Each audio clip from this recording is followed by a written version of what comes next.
Alors bonjour les amis, bienvenue pour notre petit tuto du jour. Donc aujourd'hui nous allons aborder d'abord la théorie des textures croustillantes dans les gâteaux et les entremets. Pour incorporer dans un gâteau et un entremet une texture croustillante, on peut utiliser soit des crêpes dentelles comme ici. Soit du riz soufflé. Chez vous, vous pouvez utiliser des flocons d'avoine non sucrés. Donc ça donne un beau panel de textures croustillantes.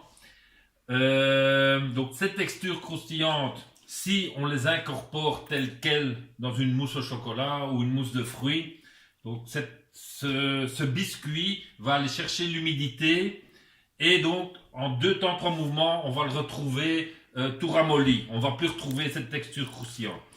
Alors, que peut-on faire pour garder ce croustillant? Surtout qu'en pâtisserie moderne, on congèle nos entremets, c'est-à-dire qu'on en fait une certaine quantité et une fois qu'ils sont terminés, on les passe en congélation. Donc, pour que cette texture croustillante reste dans le gâteau ou l'entremet et subsiste à la décongélation, donc cette texture croustillante, on va l'isoler de l'humidité. Alors, comment peut-on isoler quelque chose de croustillant de l'humidité? Donc, on va apporter une matière grasse. Et cette matière grasse qu'on utilise en pâtisserie, c'est du chocolat. Alors, tout le monde a déjà fait fondre du chocolat noir. Quand il reprend quand il refroidit et qu'il durcit, même si vous incorporez votre texture croustillante, vous allez avoir quelque chose de très dur sous la dent. Donc c'est pour ça qu'on va travailler avec du chocolat au lait. Et malgré tout, pour encore l'assouplir, on va rajouter un praliné. Soit un praliné amande, soit un praliné pistache, soit un praliné noisette. Donc ça, c'est l'ensemble de ce qu'on va faire pour garder notre croustillant. Donc un chocolat, lait ou blanc, une texture, un praliné, et alors la texture croustillante. Donc je vous consultez la fiche technique.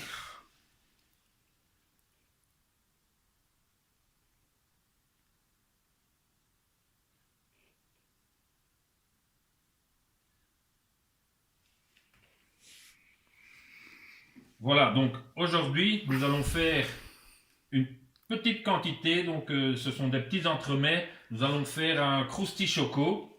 Donc, je ne sais pas si vous vous rappelez, mais la dernière fois, on a fait un biscuit. Enfin, la dernière fois ou la fois d'avant. Donc, c'était un biscuit Joconde. Je crois que je vous ai juste donné la recette, mais c'est très facile.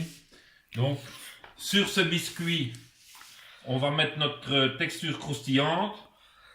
Et par après, on va terminer avec une mousse au chocolat. Donc pour la texture croustillante, voilà, donc ici nous avons des crêpes dentelles. Vous en trouvez facilement dans les grandes surfaces. Ce sont des crêpes bretonnes, des gavottes. Vous les déballez, vous les émiettez et vous obtenez votre texture croustillante. Donc ici, on est sur une pâte d'amande pure que vous trouvez aussi dans les magasins bio, etc. Et nous avons travaillé avec un chocolat au lait de chez mon ami Cédric. Donc on est sur un 55% Équateur. Donc on mélange le chocolat et le praliné afin d'obtenir, on va dire, une pâte bien homogène.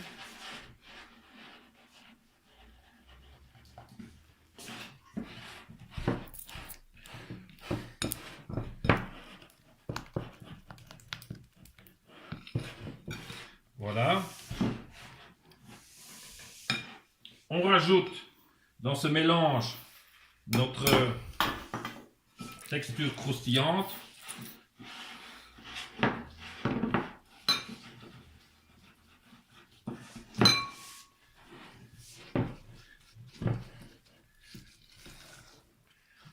Voilà. Et on peut déjà garnir nos cercles avec la texture croustillante. Voilà.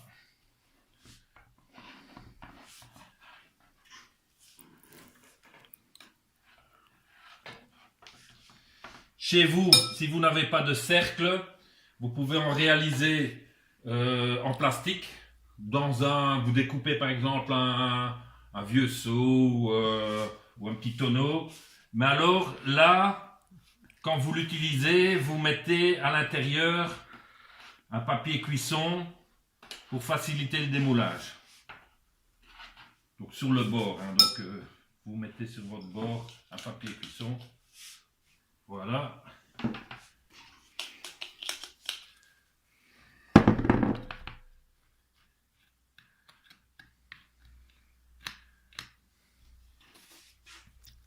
J'ai trop grandes mains pour faire ça.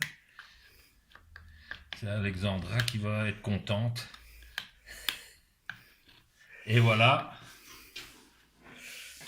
Donc ici le restant, vous pouvez facilement l'abaisser entre un petit papier cuisson et vous obtenez des petits biscuits. Ceci va partir au frigo afin de faire reprendre notre chocolat. Voilà, avant de continuer, on va faire un petit récapitulatif. Donc pour les textures croustillantes, un anneau avec votre biscuit. La texture croustillante en elle-même, une texture croustillante, crêpe dentelle, riz soufflé, du maïs, donc des flocons de maïs. Pour le chocolat, donc chocolat au lait ou chocolat blanc. Et alors pour le praliné, donc pâte de noisette pure, pâte d'amande pure, à la limite, si vous ne trouvez pas, je n'ose pas le dire, mais vous pouvez utiliser une pâte à tartiner, je ne vais pas citer de nom. Voilà, on mélange le tout, donc on fait fondre le chocolat, on mélange le tout, on met dans nos anneaux et on fait prendre au frigo. Donc, vous voyez. On va continuer avec la mousse au chocolat. Donc c'est une mousse toute simple, j'appelle ça une chantilly au chocolat. C'est-à-dire qu'on a fait fondre notre chocolat avec du lait et on va rajouter de la crème fraîche. Donc ici on est vraiment sur des toutes petites quantités et je vous conseille d'augmenter ces proportions pour faire des gâteaux plus grands. Voilà, donc ici on a déjà battu la crème, on a fait fondre le chocolat avec le lait et il n'y a plus qu'à finaliser. Un peu de crème dans notre chocolat. Voilà. Toujours faire attention des températures, pas trop chaud, sinon ça risque de faire retomber notre crème. Donc plus facile que ça n'existe pas. Donc on voit qu'elle commence à prendre consistance, on arrête au fouet et on termine à la maryse. Voilà. On coule dans notre anneau.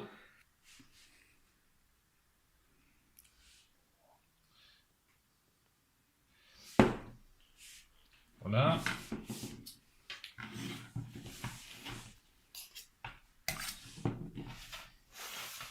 Je vais faire comme ça. Hop. Et voilà.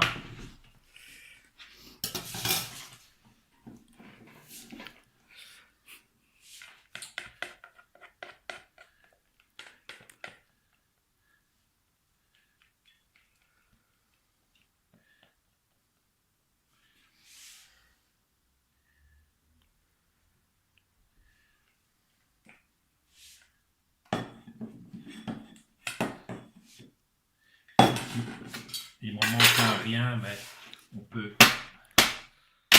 frotter.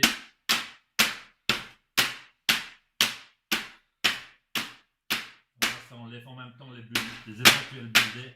Donc, et ceci part à la congélation. Voilà, une fois que nos petits entremets sont congelés, on va déjà finaliser la recette. Donc, ce qu'on a aussi réalisé, c'est une gelée au cacao pour masquer le petit entremets.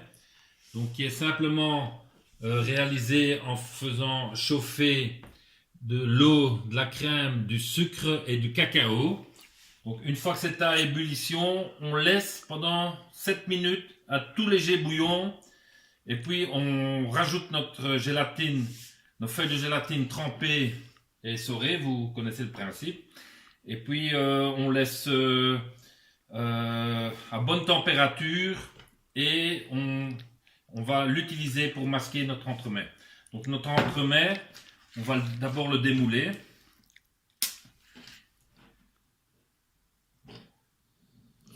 Voilà. Donc, simplement chauffer doucement l'anneau métallique.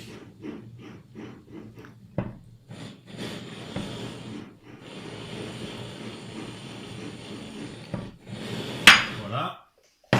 Et on le met sur notre grille pour le masquer.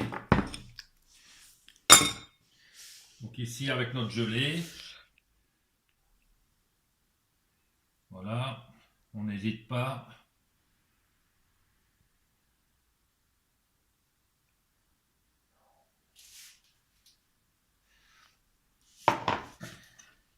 On tapote légèrement.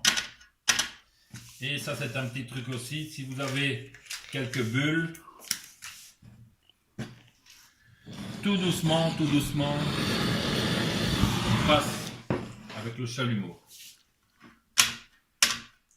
Et ici, donc, ça part au frigo. Voilà, une fois que notre petit entremets a repris température au frigo, on le dresse sur une assiette. Alors, le surplus de gelée cacao, il est évident que vous le récupérez et que vous pouvez le faire refondre si besoin est. Donc, on l'a bien laissé reprendre température, il est prêt à la dégustation. Et voilà, je vais vous montrer ce que ça fait. Voilà, donc vous avez le biscuit, la couche croustillante qui est restée croustillante et la mousse chantilly chocolat. C'était une demande spéciale d'Aurore. Et je vous souhaite un bon appétit, mais surtout, restez chez vous.